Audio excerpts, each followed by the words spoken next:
Suaranya mic-nya belum dibuka.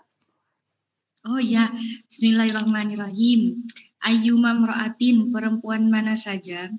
Qala al-musannifu rahimahullahu ta'ala wa nafa'ana bihi wa bi ulumihi fid dharaini amin. Bismillahirrahmanirrahim. Wa ayyuma mra'atin, adapun perempuan mana saja asat yang bermaksiat siapa imro'ah zaujaha kepada suaminya imro'ah, fa 'alaiha maka ialah atas imro'ah itu laknatullahi laknat Allah wal malaikati dan malaikat wan nasi dan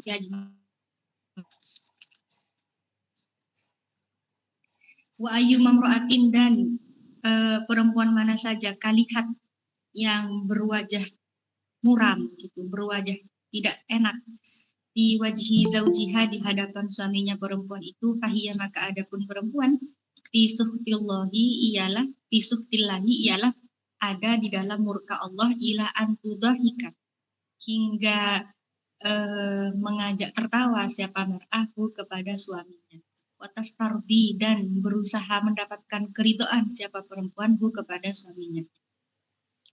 Wa ayyuma mra'atin dan mana saja perempuan kharajat yang keluar siapa perempuan min dariha dari rumahnya perempuan itu bighairi izni zaujiha tanpa izin suaminya perempuan la'anat maka melaknat kepada perempuan al malaikatu siapa malaikat hatta tarji'ah hingga kembali siapa perempuan.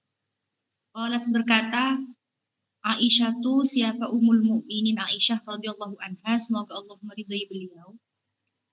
Amin. Ya ma'syaran nisa'i wahai para perempuan, lau ta'lamna andaikan tahu siapa kalian semua bihaqi azwajikunna tentang hak suami-suami kalian alaikunna atas kalian laja'alat maka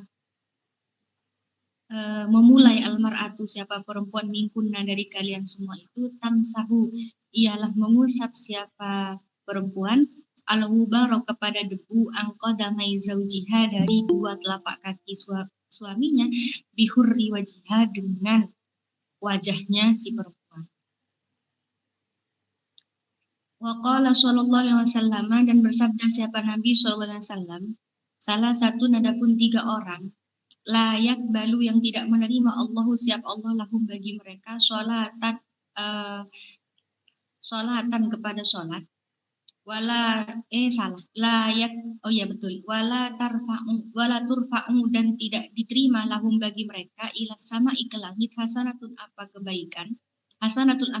kebaikannya seorang hamba salah wala turfa'u dan tidak diterima apa sholat lahum bagi mereka ila sama ke langit. Apa saja yang tidak hal itu hasanatul abdil abiki perbuatan baiknya budak yang kabur dari tuannya min sayyidihi dari tuannya budak hatta yarji'a sampai kembali siapa abdul wal mar'atus sakhitu dan perempuan yang durhaka perempuan yang murka alaiha atas perempuan zaujuha siapa suaminya perempuan hatta yardha hingga ridho hingga rela siapa zauj wasakronu dan orang mabuk hatta yashu hingga sadar siapa orang mabuk. Waqala dan berkata sallallahu alaihi wasallam siapa Rasulullah sallallahu alaihi wasallam idza qalat jika berkata almar'atu siapa perempuan li zaujiha bagi suaminya perempuan ma raaitu tidak melihat aku minka darimu khairan qattu kepada kebaikan sama sekali. Fakot habuto maka sungguh berguguran amaluha apa amalnya si perempuan. Wa qala sallallahu alaihi wasallam dan bersabda siapa Nabi sallallahu alaihi wasallam ayyuma mra'atin adapun perempuan mana saja sa'alat yang meminta siapa perempuan zaujaha kepada suaminya perempuan at-talaq kepada tolak min ghairi ma ba'sin tanpa ada alasan yang jelas faharamun maka haram alaiha atas perempuan itu raihatul jannati apa bau surga. Nauzubillahi min dzalik.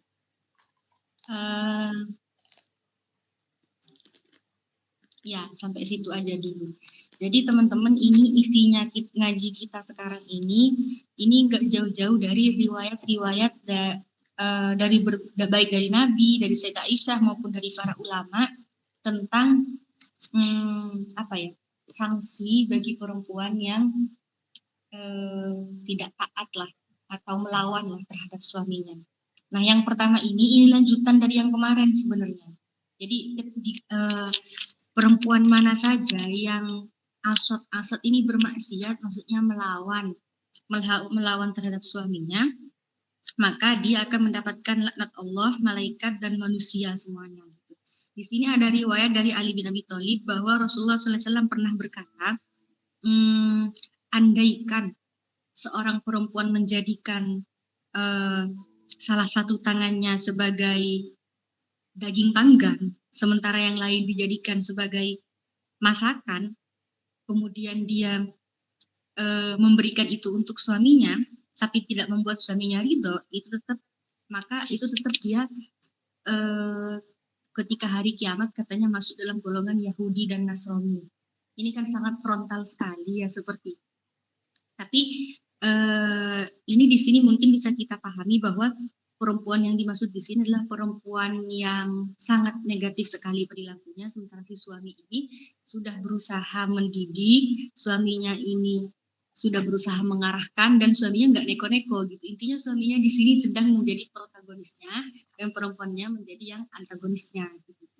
Jadi perempuan yang sangat buruk perilakunya terhadap suaminya itu akan dilaknat oleh Allah, malaikat, dan manusia hingga suaminya itu ridho. Jadi poinnya di sini bukan bahwa suami itu punya wewenang yang ridho enggaknya dia itu menyebabkan malaikat Allah, malaikat, dan manusia seluruh bumi ini ikut melaknat. Sebenarnya poinnya bukan di sana. Poinnya adalah bahwa bagaimana perempuan itu harus menjadi orang yang mau belajar, mau memperbaiki diri. Itu yang pertama. Dan yang kedua, bagaimana dalam hubungan keluarga itu harus bisa saling mengarahkan. Jadi saling mengarahkan, istri mau diarahkan. Begitu pula sebaliknya ketika suami sedang keliru, maka istri berhak mengarahkan dan suami juga hendaknya mau diarahkan gitu, saling mengoreksi, saling mengarahkan. Jadi poinnya bukan pada bahwa si suami punya hak, di mana hak ini hak mau meridhoi atau tidak, yang mana itu membuat si perempuan dilaknat Allah, malaikat, dan manusia, bukan. Tapi lebih kepada bagaimana perempuan itu maupun laki-laki hendaknya bisa menjaga sikap, jangan sampai berbuat maksiat kepada Allah, Rasul, dan kepada sesama manusia, dalam hal ini kepada suami. Terus riwayat berikutnya itu masih lanjutan yang barusan, dan perempuan mana saja yang berwajah muram, artinya dia mukanya nggak enak gitu tuh, tidak ceria di hadapan suaminya, maka dia akan mendapatkan murka Allah hingga dia itu bisa membuat suaminya kembali senang hati, kembali mau tertawa dan mau meridhoi dia, artinya mau legowo ke dia. Jadi intinya ya jangan muram-muram banget muka di depan suami, jangan cemberut-cemberut gitu. Dan perempuan mana saja yang keluar dari rumah tanpa izin suaminya, maka itu akan dilaknat oleh malaikat hingga dia kembali. Nah, seperti biasa setiap kali kita ngaji, kita selalu menekankan bahwa poinnya ada di komunikasi. Jadi dia keluar dari rumah tanpa izin, dia dilaknat oleh malaikat. Kenapa, Mbak? Kok bisa kayak gitu, Mbak Wakif? Karena kan dia ada dalam tanggung jawab suaminya. Tanggung jawab dalam urusan duniawi, misalnya keamanan, terus juga keselamatan dia gitu kan, itu ada dalam tanggung jawab suaminya. Suaminya mempertanggungjawabkan dia di hadapan orang tuanya. Jadi kalau ada apa-apa juga yang dimintai tanggung jawab adalah suaminya gitu. Jadi kalau mau kemana-mana dia hendaknya izin. Sementara tanggung jawab secara agama di akhirat, suami itu kan punya kewajiban untuk mengarahkan istri untuk ke jalan yang benar gitu. Lah, sementara jika si istri ini keluar rumah tanpa izin, lebih-lebih jika keluar rumahnya itu bukan untuk hal-hal yang sifatnya positif, entah itu fardu ain maupun sunnah, maka jelas gitu Allah akan memurkai perempuan ini. Dan ini juga tidak hanya berlaku dalam relasi berpasangan, dalam relasi orang tua dan anak juga. Kita sebagai anak hendaknya bagi anak yang belum menikah, maka kita adalah tanggung jawab orang tua. Jadi apapun tindak tanduk kita itu adalah tanggung jawab orang tua dalam mengarahkan, bukan tanggung jawab dalam artian saya berbuat salah maka ortu saya yang diminta tanggung jawab, yang menanggung risikonya, enggak gitu, tapi tanggung jawab untuk mengarahkan agar bisa bertindak yang benar gitu tuh. Jadi suami itu juga nggak gampang-gampang banget teman-teman. Kayaknya sih gitu. Artinya karena dia itu punya tanggung jawab secara duniawi maupun ukhrawi untuk mengarahkan perempuan, menjaga dan mempertanggungjawabkan perempuan itu. Nah, ini selanjutnya adalah riwayat dari Sayyidah Aisyah. Sayyidah Aisyah itu mengatakan bahwa suatu ketika pernah berkata kepada para mukminah yang ada pada saat itu, beliau mengatakan, wahai para perempuan, andaikan kalian tahu hak suami-suami kalian itu atas kalian, maka bisa jadi kalian akan menjadikan bisa jadi kalian akan mengusap debu di kaki suami kalian itu dengan wajah kalian. Andaikan kalian tahu akan hak suaminya, gitu. Ya karena nggak tahu akhirnya nggak jadi. Nah, jadi di sini Sayyidah Aisyah juga pernah bertanya kepada Nabi, manusia mana yang memiliki hak lebih unggul atau memiliki hak paling utama terhadap perempuan? Nabi menjawab suaminya. Sementara Aisyah mengajukan pertanyaan, terus siapa yang punya hak paling utama terhadap seorang suami? Nah, Nabi menjawab, yang punya hak paling utama terhadap suami itu adalah ibunya.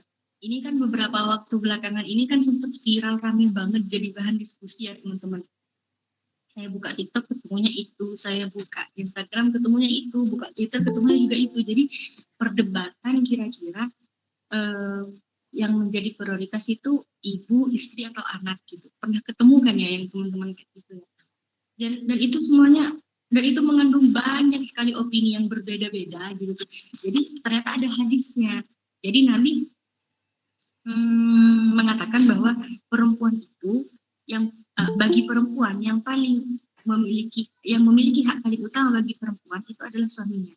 Sementara bagi si suami yang memiliki hak paling utama itu adalah ibunya. Hak dalam apa? Hak untuk dihormati. Nah, hak untuk dihormati dan dihargai. Lantas bagaimana bagi laki-laki yang tidak menomorsatukan istrinya gitu?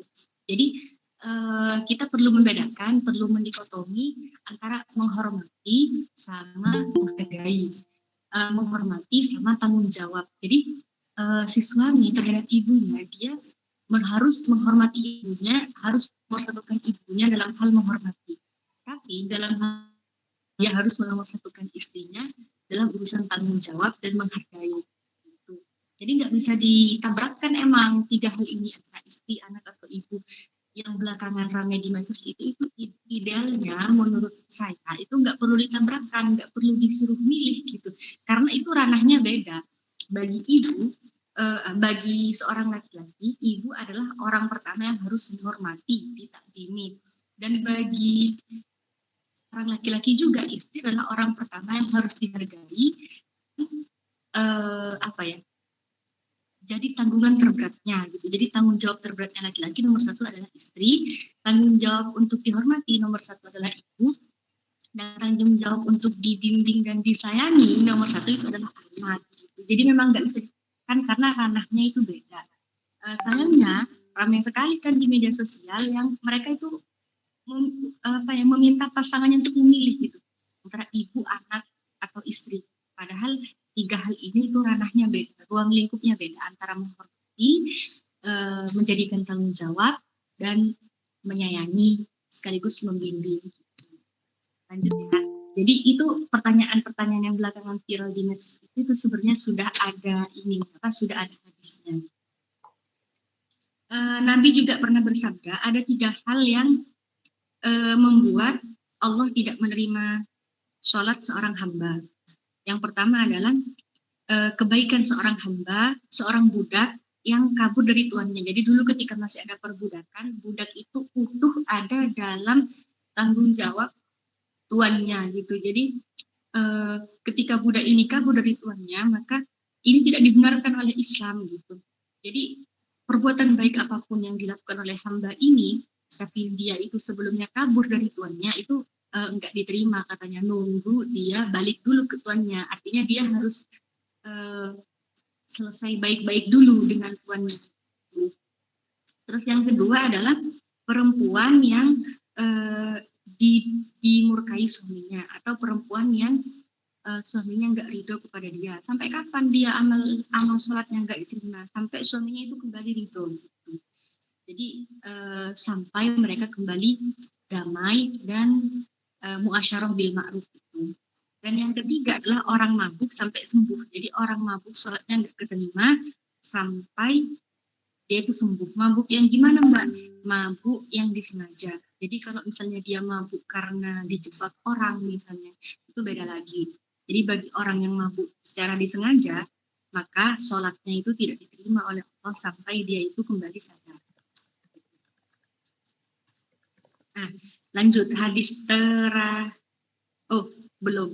Rasulullah juga pernah juga pernah bersabda bahwa jika ada seorang perempuan yang mengatakan di hadapan suaminya, aku tidak pernah menemukan kebaikan sama sekali darimu gitu.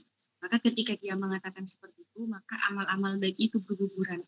Kenapa? Gitu. Karena dia mengingkari kebaikan yang ada pada suaminya. Itu kan hemat saya juga, seburuk-buruknya orang pasti ada sisi baiknya dan sebaik-baiknya orang pasti ada sisi buruknya gitu. Jadi kalau sampai terang-terangan kayak gitu itu kan sudah dia sudah mengabaikan banyak hal, menghormati, berbicara dengan ketika dia mengatakan saya nggak pernah menemukan kebaikan dari dirimu, itu kan merupakan pengingkaran terhadap banyak hal. Pertama, dia sudah mengingkari kewajiban untuk menghormati suaminya. Dia juga mengingkari kewajiban, dia juga mengingkari fakta bahwa manusia seburuk-buruknya pasti ada kebaikannya. Selain itu juga dia mengingkari keharusan bersikap baik sebagai sesama manusia. Jadi amal baiknya berguguran saat itu ketika dia mengingkari kebaikan yang ada pada suaminya.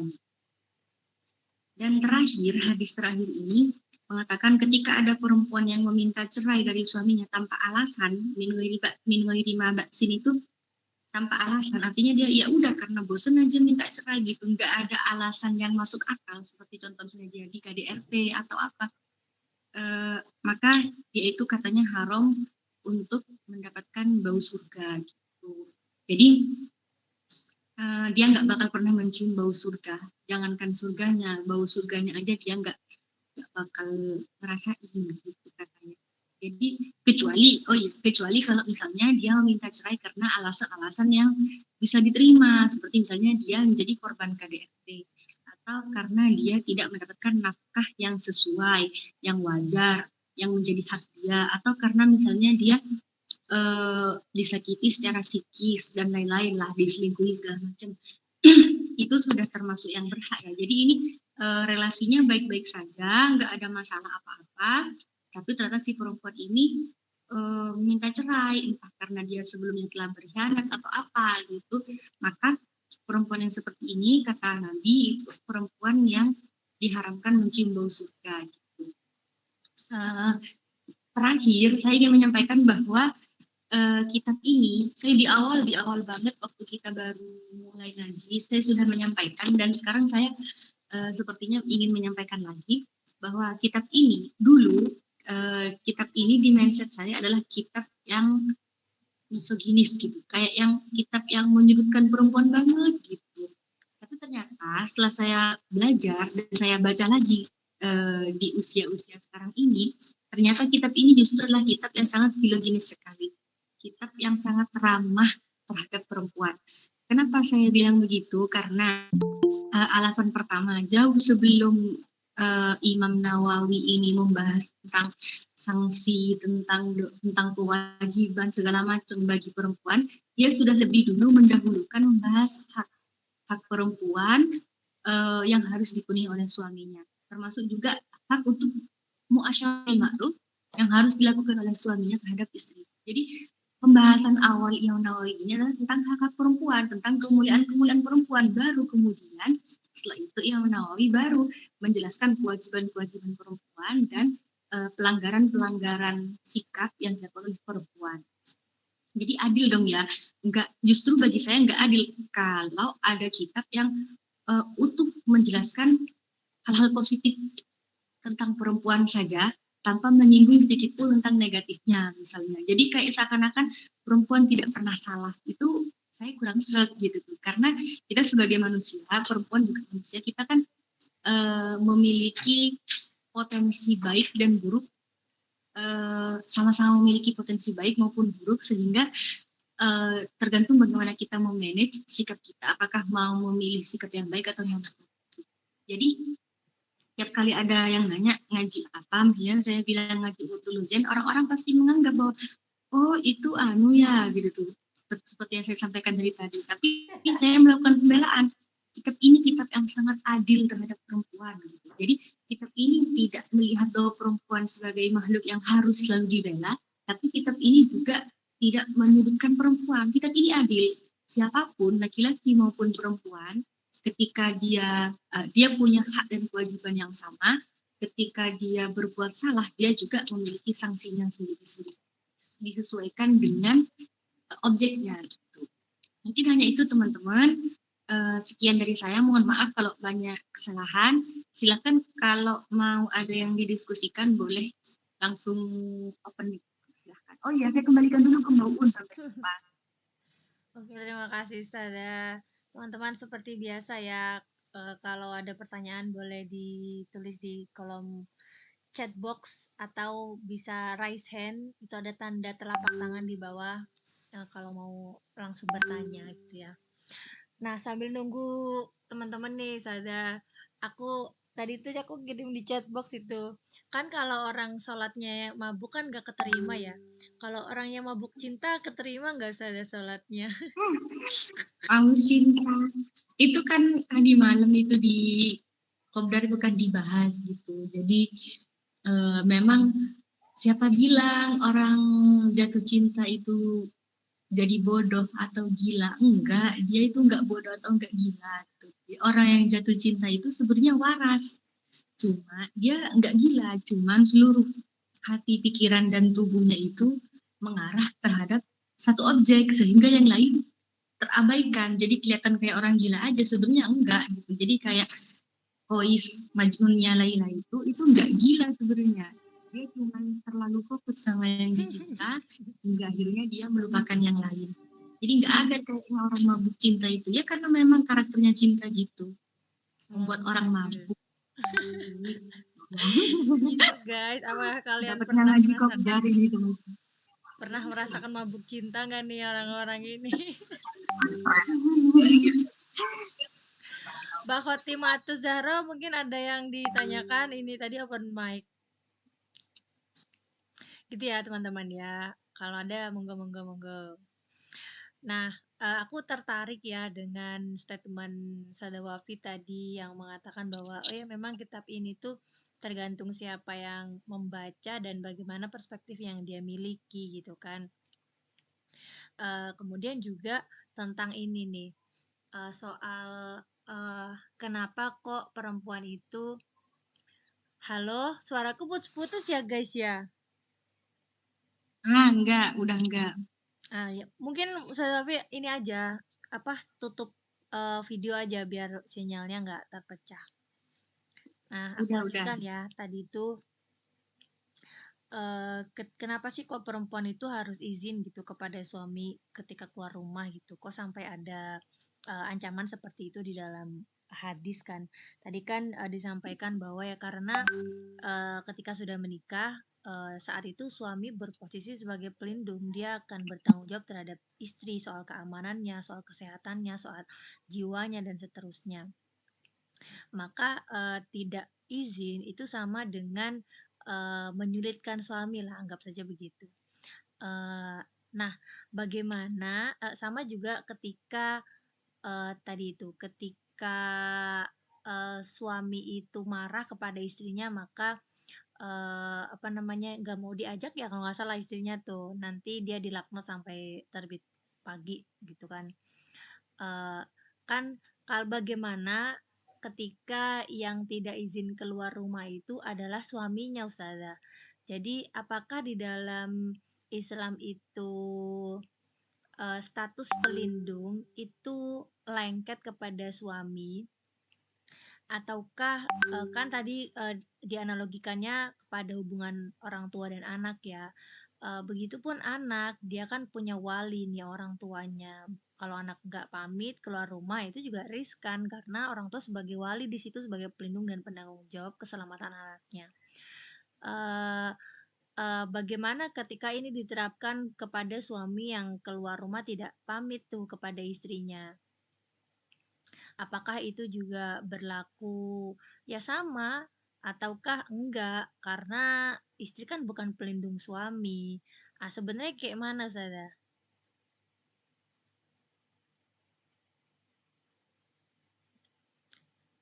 Oke. Kalau kalau dari segi fikihnya mungkin kan emang saya belum ketemu tuh. Kayak misalnya eh, ibaroh yang mengatakan bahwa suami harus izin. Ibaroh fikihnya saya memang belum nemu gitu ya. Karena memang di fikih itu tidak harus izin gitu, sementara perempuan harus izin. Tapi mungkin hikmah lain perlu saya sampaikan. Kenapa perempuan harus izin sementara laki-laki enggak di fikih gitu tuh kan? Eh, karena keselamatan, gini loh, hmm, pertimbangan keselamatan keamanan bagi perempuan itu tidak hanya tentang jiwa saja gitu. Jadi kalau kita keluar rumah takut kena begal, takut kena rampok, itu enggak hanya melulu tentang itu. Jadi keselamatan bagi perempuan itu kompleks. Salah satunya ada hifzul irt. Jadi ada kehormatan yang harus dijaga bagi perempuan. Apakah laki-laki akan aman kehormatannya kalau keluar rumah tanpa izin? Pertanyaannya bukan kayak gitu harusnya gitu, karena perempuan itu rentan dilecehkan. Karena komunitas kita, masyarakat kita, lingkungan kita ini masih lingkungan yang lumayan patriarkis ya, yang mana memandang perempuan itu masih sebagai objek, khususnya sebagai objek seks gitu. Tidak sedikit kita menemukan misalnya informasi-informasi perempuan yang bahkan sudah secara logis tidak memungkinkan untuk mengundang syahwat, tapi dia masih masih sering mendapatkan catcalling lah atau bahkan pelecehan baik secara verbal maupun apa ya maupun secara tindakan gitu tuh. Jadi hal-hal seperti ini itu lebih kecil kemungkinannya terhadap laki-laki gitu.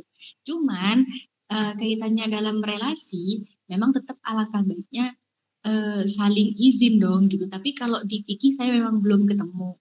Tapi kalau untuk saran menjalin relasi ya tetap idealnya tetap harus izin gitu. Karena pertimbangan-pertimbangan kayak misalnya eh, suami istri juga punya kekhawatiran yang sama. Memang mungkin iya dari segi keselamatan fisik, kehormatan, harta mungkin akan lebih aman.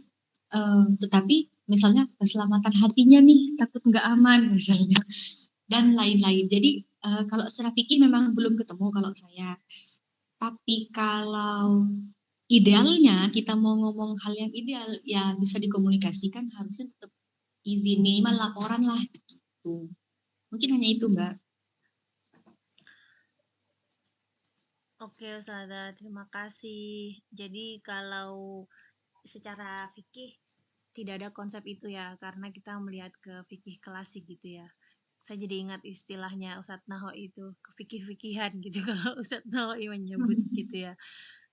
Barangkali terus Ustadz Dawi tadi mengangkat bahwa ya idealnya ya tetap saling izin gitu kan. Itu artinya walaupun secara literatur fikih itu tidak ada hukum yang secara sorih menyebutkan tentang hal ini, tapi kalau dipandang dari sisi makositnya, kita bisa membuat pasangan kita lebih tenang kalau kita izin. Itu kan ambil saja kaidah darul mafasid gitu, ambil saja kaidah pencegahan itu lebih baik daripada mengobati misalnya. Dan seterusnya gitu ya.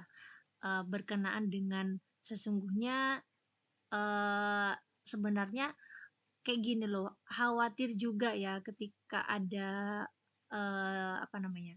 Stereotip bahwa laki-laki itu adalah pelindung perempuan karena ini mencatut sebuah jenis kelamin tertentu yang kemudian disandangkan pada sebuah label yang bernama suami, sehingga suami itu adalah penanggung jawab istri, suami itu adalah pelindung istri, maka ini bisa digunakan seperti bilah pisau oleh orang yang tidak bertanggung jawab, itu perempuan yang tidak bertanggung jawab. Misalnya ayah jadi perempuan-perempuan yang pragmatis, kamu tuh pelindung aku, kamu tuh bertanggung jawab atas aku, kenapa kamu nggak melindungi aku, kenapa kamu nggak bertanggung jawab atas diriku gitu-gitu ya.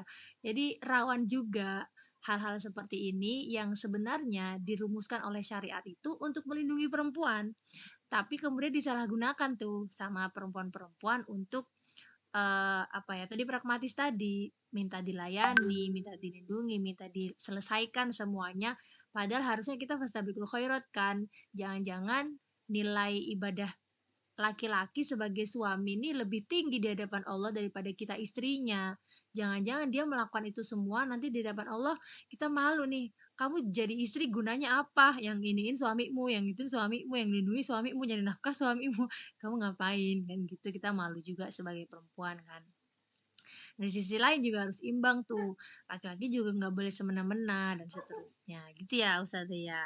Ini ada pertanyaan nih, dari Anis FS01. Assalamualaikum Ustazah. Oh sebelumnya ada salam dari Nurul Komariah. Long time no see Ustazah. Semoga sehat selalu Ustazah Wafi katanya. Nah, dari Anis, Ustazah mau bertanya, kalau sekedar cekcok, beda pendapat atau apa, dan hal ini bikin si istri marah dan malas meladeni suami. Lalu ketika marah, si istri minta cerai. Nah, apa itu termasuk ke golongan minta cerai tanpa sebab tadi yang haramun alaiha raihatul jannah, Ustazah?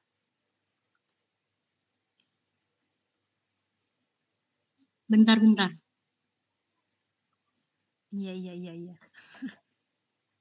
masih mencerna nih otakku. Jadi dia itu Lambat. bercekcok, bertengkar lah, biasa suami istri bertengkar, kemudian malas meladeni si istrinya ini, adalah cerai aja, ceraikan aku. Nah, apakah itu termasuk cerai tanpa sebab pasca pertengkaran dan perdebatan yang alot itu? Gitu loh.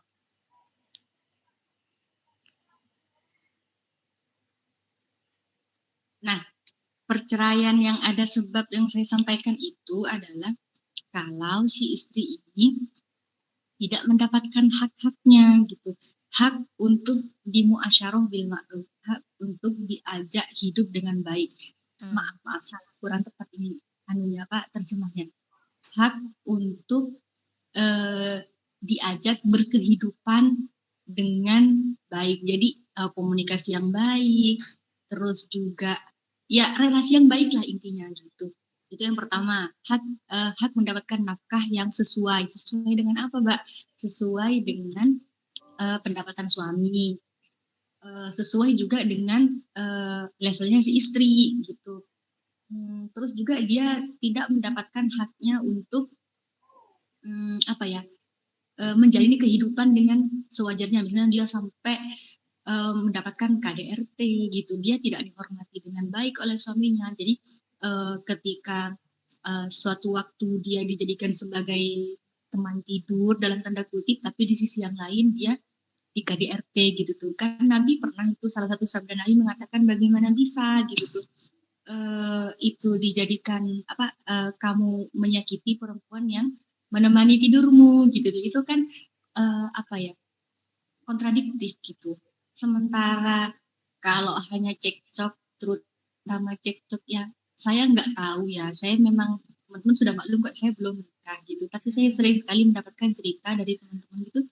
Namanya cekcok dalam keluarga, kata teman-teman saya itu adalah hal yang wajar gitu. Harusnya itu bisa diselesaikan dalam satu atau dua kesempatan saja sudah selesai. Nah, tapi kalau dia itu sudah dilanggar hak-haknya, hak untuk muasyarah bil ma'ruf, ternyata dia diselingkuhi misalnya. Nah, dia punya hak di situ untuk meminta cerai atau dia seharusnya mendapatkan nafkah, tapi dia tidak dinafkahi selama 1 tahun lebih misalnya. Nah, dia dilanggar haknya gitu tuh. Harusnya dia dihormati harta, fisik dan mentalnya, tapi ternyata dia di KDRT secara verbal maupun secara psikis maupun apa ya, secara nyata dia dipukul, dia dimaki-maki sampai sampai mentalnya terganggu dalam apa sampai iya sampai gitu. Jadi kalau kayak gitu dia berhak meminta cerai, dia berhak menyelamatkan diri sendirinya dari hubungan yang toksik. Kalau cekcok ini menurut saya kata-kata cekcok ini biasanya digunakan untuk merujuk kepada perbedaan pendapat, nggak sinkron, tapi masih level ringan gitu. Biasanya kalau udah level berat itu istilahnya bertengkar atau pulang ke rumah orang tuanya gitu biasanya gitu. Jadi harusnya bisa diselesaikan dulu lah gitu. Cuman kalau memang nggak bisa diselesaikan ya silahkan bercerai walaupun kita sama-sama tahu bahwa seburuk-buruknya perbuatan halal itu adalah bercerai. Itu teman-teman. Makasih, silahkan Mbak Uun. Iya. Oke gitu ya. Jadi kembali lagi ke cekcok macam apa ya Ustazah ya gitu. Aku pengen ini nih jadinya ingat pada dasar dasar kebolehan hulu atau meminta cerai dari pihak istri. Kan kalau yang menceraikan itu kan suami ya, namanya talak. Kalau yang minta cerai dari pihak istri itu namanya hulu. Dasar hadisnya itu ada seorang perempuan, istrinya Qais, dia itu mengadu kepada Rasulullah SAW. Ini pernah kita ngaji waktu kita ngaji kitab Sittin tuh.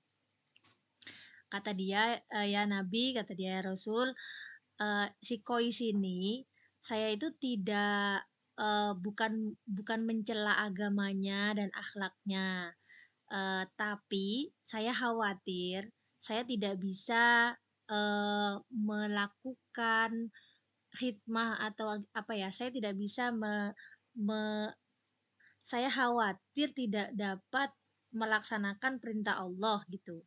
Sebagai seorang istri tentunya dalam konteks ini. Kemudian Rasulullah itu bertanya, apakah kamu bersedia mengembalikan maharnya yang saat itu hadikoh kalau tidak salah. Nah itu Qais bersedia ya sudah kembalikan.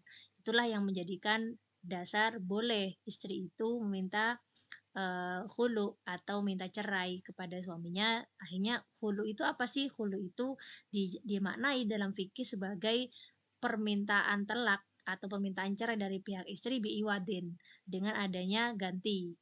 Karena di dalam hadis yang jadi rujukan atau pijakan itu si suami si kois tadi memberikan apa namanya, salah, yang mau mengembalikan hadikoh itu si ceweknya ya, si istrinya. Karena kan maharnya kan udah diterima sama si ceweknya, kemudian dikembalikan. Itulah yang dijadikan iwat. Maka yang namanya hulu itu permintaan cerai dari pihak istri kepada suami biiwadin dengan adanya iwat atau pengganti, yaitu bisa dalam kasus atau dalam hadisnya mengembalikan mahar hadikohnya itu kepada si kois atau mantan suaminya itu. Nah, kita hubungkan dengan cekcok yang di pertanyaan ini. Jadi kalau di dalam hadisnya ya, gambaran atau konteks seperti itu boleh. Nah, kira-kira kalau ada cekcok yang seperti dimaksud oleh Mbak Andis ini atau teman-teman punya gambaran sendiri di pikiran masing-masing, itu masuk kepada yang kiranya kalau wadul ke Kanjeng Nabi itu akan dibolehkan atau tidak. Nah, itu pertimbangan kita sendiri ya kan. Karena hadis ini pun yang ayu mamroatin salat zaujaha tolak min ghairi ba'sin ini, kalau ada istri minta talak kepada suaminya tanpa sebab ini kan juga adalah nas ya, juga adalah hadis ya. Dan yang tadi saya sampaikan itu juga hadis. Maka kita bisa tuh komparasikan gambarannya goiru baksin itu seperti apa sih? Sama dengan kita bandingkan dengan lah istrinya kois seperti itu goiri baksin atau tidak sih? Kok dibolehkan? Nah itu ya. Jadi teman-teman kita belajar untuk lebih kritis lagi gitu untuk mempertimbangkan karena kan kita harus belajar untuk bisa mempertimbangkan sesuatu hal yang terjadi secara mandiri, bukan maksudnya berijtihad sendiri tidak, tapi untuk hal-hal yang terjadi di luar nas itu kan banyak sekali ya urusan-urusan seperti ini. Jadi kembalikan lagi ke pengalaman kita sebagai perempuan. Kiranya saat itu kenapa tuh istri Kois minta cerai? Akhlaknya nggak kenapa-napa akhlaknya, syariat nggak kenapa-kenapa, bukan orang yang tahrikus sholah, bukan orang yang sakron, tukang mabuk, enggak. Cuma saya khawatir mon mon abdi lagi itu di binina kois nikah tak bisa menjalankan amanah sebagai seorang istri yang baik. Ngok merongok ngarasi bininya kois ini. Jadi dia minta seperti itu. Nah, gitu ya. Jadikan pertimbangan lah itu. Gitu guys, ada tambahan mungkin Ustazah Wafi? Atau ada pertanyaan lain teman-teman? Monggo. Kalau saya mboten. Halo Mbak Nuril, iya baru ketahuan chatnya. Nuril Komarnya ada banyak sekali. Nuril Komar yang mana ini? Nurul Kumar yang Bondowoso ya? sepeda lah itu ya kayaknya. Hmm. Ada lagi teman-teman? Atau kalau tidak ada, kita masih punya waktu ya 7 menitan lah ya. Atau 10 menitan. Kita closing statement saja. Ada teman-teman sebelum kita closing yang raise hand misalnya bebas ya di sini ruang aman. Kalian juga kalau mau cerita misalnya atau curhat terus malu ketahuan itu boleh diganti aja nama ininya, nama apa ini? Nama Google-nya ini loh, nama akunnya biar nanti masuk namanya siapa burung merah misalnya. Gitu. Jadi kita ini ruang kita bersama untuk saling menguatkan dan belajar bersama. Ada? Kalau tidak ada, kasih jempol dong supaya tanda kalian menyimak ya, tidak ditinggal tidur ini Ustazah Wafinya. Nah, bagus. Mbak Khotimatus Zahro, Mbak Nurul Ulfa. Ini pada ngangkat tangan ini mau bertanya atau salah pencet ini? Sepertinya Kayaknya oke. salah pencet deh. Miftah Al-Hadi. Mau open mic Miftah Al-Hadi atau salah pencet Miftah Al-Hadi? Kayak pada salah pencet tuh ya. Yaudah ya teman-teman ya, terima kasih atas kehadirannya. Kita tutup, Ustazah monggo didoakan supaya Oke. bermanfaat dan berkah. Terima kasih teman-teman sudah bergabung. Semoga berkah, manfaat dan semoga kehidupan kita baik-baik saja. Sehingga masalah-masalah yang tadi kita perbincangkan itu nggak terjadi gitu. Iya betul. Semoga kita hanya cukup gini-gini aja, tapi nggak mengalami gitu. Jadi semoga baik-baik saja. Mungkin itu dari saya. Mohon maaf kalau ada banyak kesalahan. Akhirul kalam. Wallahul muwaffiq ila aqwamit thoriq. Assalamualaikum warahmatullahi wabarakatuh. Waalaikumsalam warahmatullahi wabarakatuh. Oh ya, sebelum pergi teman-teman ya, direkomendasikan untuk teman-teman juga ngaji ke Kopdar Institute. Kopdar Institute teman-teman Mahat Ali angkatannya Ustazah Wafi ini yang mengadakan. Bagus banget itu, tapi ngajinya bulanan ya. Tapi sekali ngaji itu bisa ada beberapa kali, beberapa hari berturut-turut begitulah. Itu recommended sekali ya. Aku sebenarnya mau mengajak Insya Allah kerjasama. selama bulan Ramadan. Iya, bagaimana linknya itu juga bisa masuk ke linknya Haifa supaya teman-teman bisa masuk juga gitu. Oh gitu. Ya nanti tak bincangkan. Jadi Teman-teman, ini sudah sebenarnya Ramadan mau ngadain kelas khusus Ramadan gitu. Jadi silakan siap-siap aja daftar. sip. Ada di mana tuh? Sebenarnya udah dikirim linknya tuh untuk join grupnya Kopdar sendiri. Ada grup Kopdar. Nanti di-share lagi aja ya, Sada. Oke, siap. Gitu ya. Oke. Ini semua recommended untuk teman-teman yang ada di grup Haifaz untuk ngaji juga ke Kopdarins. Dan khawatirnya tadi tuh mungkin kalau aku nge-share link juga nanti chaos ya. Jadi mending teman-teman masuk juga deh ke grup Kopdarins itu. Oke? Terima kasih teman-teman. Selamat malam. Kita jumpa minggu depan bersama saya kayaknya jadwalnya. Kita ngaji haid, mizan, dan kita curhat-curhat bersama lagi. See you. Assalamualaikum warahmatullahi wabarakatuh. Waalaikumsalam warahmatullahi wabarakatuh.